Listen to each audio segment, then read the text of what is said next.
জঙ্গি ইনুস আর তার সাথে এই যারা দোসর তাদেরকে দেখিয়ে দেবে যে বাংলাদেশ জানে কিভাবে তাদের দাবি আদায় করতে হয়, কিভাবে বাংলাদেশ ঘুরে দাঁড়াতে পারে। অন্যায় অবিচার যারা করে তাদের বিচার একদিন বাংলার মাটিতে জনগণই করবে।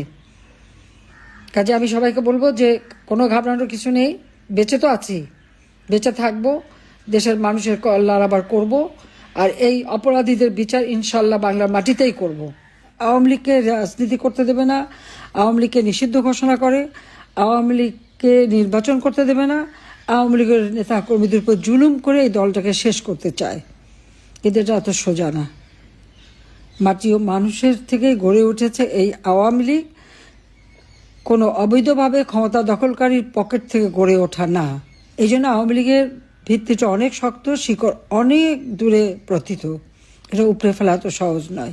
কিন্তু আজকে যেভাবে আমাদের নেতাকর্মীরা নির্যাতিত হচ্ছে, বাচ্চারা স্কুলে যেতে পারে না, তাদের পড়তে দেয় না, ছাত্রছাত্রীরা পড়াশোনার সুযোগ পাচ্ছে না, এমনকি 32 নম্বরের সামনে গেলে মানুষ ধরে পিটায়। আপনারা কয়েকদিন আগে দেখেছেন সালমা বেগম, একজন ভদ্র মহিলা গেছেন, তাকে সেই এনসিপির এক নেত্রী, ওই মহিলা কিভাবে ভদ্রমহিলাকে পিটাচ্ছে। যারা ঠেকাতে যাচ্ছে ওখানে কিছু লোক ছিল, তারা আবার ঠেকাতে দেবে না। এরা কী ধরনের আচরণ করে?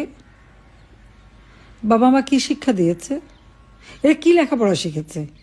ওই মেয়েটা নাকি আবার নার্স। তো নার্স মানুষের সেবা করে, নার্স এইভাবে কোনো মানুষকে পিটাতে পারে, এটা তো ভাবাও যায় না। আমি সবাইকে একটা অনুরোধ করব, যারা এখানে শুনছেন, ওই মহিলাটাকে খুঁজে বের করেন তো, যে এরকম একজন ভদ্র মহিলাকে সে প্রকাশ্যে পিটালো কেন, 32 নম্বরে গেছে সেই জন্য। এরা